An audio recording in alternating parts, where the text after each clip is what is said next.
people's expectations. But my sense of the moral of that story is, the hell, we should have been doing this for how many years? I mean, what's the list? Health, the health system, Medicare, Social Security. What are we waiting for? Because now, okay, all the baby boomers, no, you don't get to retire. Ever. So, get real. There is no retirement for the baby boom generation. The math does not work out. So prepare to work at McDonald's eventually. That's where we're at. I've heard, as many of everyone has, that there's something sitting out near Hanneman's desk about the possible elimination of the homeowner's tax credit. And with that, You guys, look, I sat on, okay, so you heard, I don't know where the question is going, but look, I sat on the mayor's property tax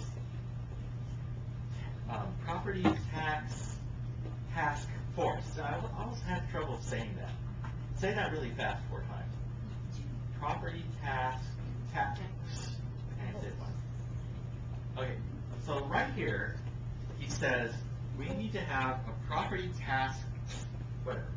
And so round up the usual suspects. And you know Moofy, you know, I don't know where I was, but he's all, hey, Brewbaker, yeah, no, come be on the thing, because we're going to have all the UH guys, Seiji Naya, everything. I'm like, Seiji, but he's in like a nursing home, man.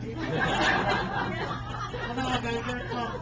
So I go, you know, Denise Conan, she was chancellor of Manoa for a while. She was economics department chair at chancellor of Manoa. This year she's the president of the Economic Association. A good friend of mine, good colleague. So he's like rattling off all these people. Fine. I go to the meeting. It's me, Lowell Kalampa, John Henry Felix, Stephen I.E., you know, so it's like somebody from corporate side, you know, doing their whatever, you know, and pretty much that's it. So if you go to all the meetings, it's those 4 guys. And you know how after, so we all know each other. I know exactly what Lowell's going to say. He knows exactly what I'm going to say. So after the first 5 minutes of the first meeting, we're done. You know, they say they say decrease the property tax. I say don't raise it. Don't decrease it. Just leave it. Just take the goddamn money and fix the pothole. Because it's the lowest property tax rate in the alpha quadrant of the universe. Don't screw with it. Just leave it alone and take the money. And over time, it'll go up, and you can actually clean the bathroom at the public park. Have you been to a bathroom at a public park? Of course you haven't. Most of you are women. It's not safe to go in there. And the guys will get some disease on the men's bathroom, right? So this is the Honolulu we live in, okay? It's stupid how low our property tax rate is. So just don't go there. Just write the check. Don't. Isn't there Because eventually they'll raise it. the homeowner's tax This is what I'm saying. exemption? Who cares?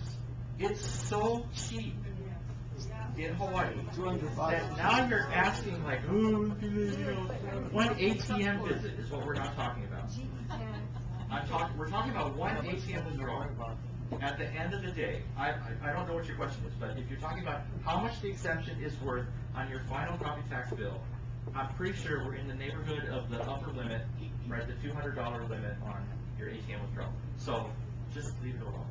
The difference, Fortune magazine in June 2007 published an article, Best Places for the Wealthy to Retire in the United States. Number 1, Maui. Why? Because if you own a $10 million home in Wailea, your property tax is $100,000 less per year than a $10 million home in Santa Monica with Prop 13. The county of Maui pays you $100,000 a year to move from Santa Monica to Wailea if you're a high net worth individual. It's so, the property taxes are so low, Fortune magazine recommends that you move to Hawaii because of that. Yeah, but our roads, you know, you know the joke, right? Why do we still own SUVs? Because driving on Oahu is an off-road experience. Well, I guess my point has always been, why should someone who develops a piece of property that doesn't even live there pay so much more than somebody that's got 18 cars and 18, you know, I mean, they're just people. They just happen to be rich. That's a whole other, you know, if you dial that rate down. Why, Kahala used to be a pig farm, Wailea used to be a pig farm, so they fix it up and now they gotta pay extra because they fixed it up. Doesn't make sense. Well, look, you pay, I'm just telling you, at 0.35 or whatever the effective tax rate is. No, I agree, I mean, it's minor. Highest and best use. Let's see, there was a question in the middle here, no? Are we wrapping up? Okay, two quick questions, one here, and then the last one over here. You know, every time I hear the economists talk about inflation, you just mentioned 2%. I just can't. I'll repeat the question. I can't see that. You look around for taxes, gasoline, Yeah. and those fixed expenses that everybody has. Turn it on. Yeah. Don't repeat it. So, what's the question? Sorry?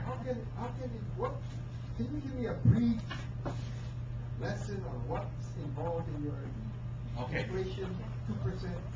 Probably not, but look, the fact that I don't have an inflation slide tells you how important that it doesn't even make it into the slideshow anymore. It's so not an issue anymore. I understand that the price of gas went up. So, you know, call Saudi Arabia. What do? You know, buy a hybrid. I don't know. I'm just saying, we make adjustments to the things that are inflating really rapidly. But if you look at the overall number right now, it's not an issue. If the headline rate, including oil, is 0, now that's artificially low because the economy's in bad shape. The core rate, if you exclude food and energy, is about 2. So right now it's a second order small. If you're worrying about it, trust me, relax for a while. It may be a problem down the road, but it's not a problem now. And it's certainly nothing, you know, we're looking back 25 years, we were looking at 12, 15% inflation or more. So for it to be 2% plus or minus a percentage point, it was 4 last fall, including oil, and then that went away.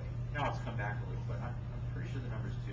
I promise that this will be the last question. Just, is there a consideration, are they talking about eliminating the interest write-off on a mortgage interest write-off on a Okay, look. I'm putting my economist hat on, so you're not going to like the answer. Why do we subsidize home ownership? Do we subsidize stock ownership? Do we subsidize commodity ownership? Real estate industry. So what's good for us is everybody, okay, so, you know, there's some mom apple pie thing that says that you should be able to deduct the interest on the mortgage on your second home. Please, somebody needs that. And we have a whole public policy on that, and we have a federal budget deficit because these guys can't, so I'll tell you where we end up. Just realistically, I'll tell you where we end up. Complete elimination of mortgage interest deductibility is where we end up. That's just because even though all of us baby boomers will be working to the day we drop dead, that's what we need. We need the revenues just to fund the Social Security checks to the guys that broke their hip so they can't work. And they get some lousy check for Social Security. I mean, that's how messed up our system is right now. So I'm afraid I would say, take it, talking to your buyer right now, if you like the house, and, you know, your choice is, hold your breath and wait for it to get $5 cheaper, or take the 5% money, take the mortgage interest deduction while it's still there, and don't look back. Because at some point, when we get serious about dealing with the structural imbalances that are a function of demographics, that we're living longer and we didn't have enough children, okay? It's all our fault. We didn't have enough children.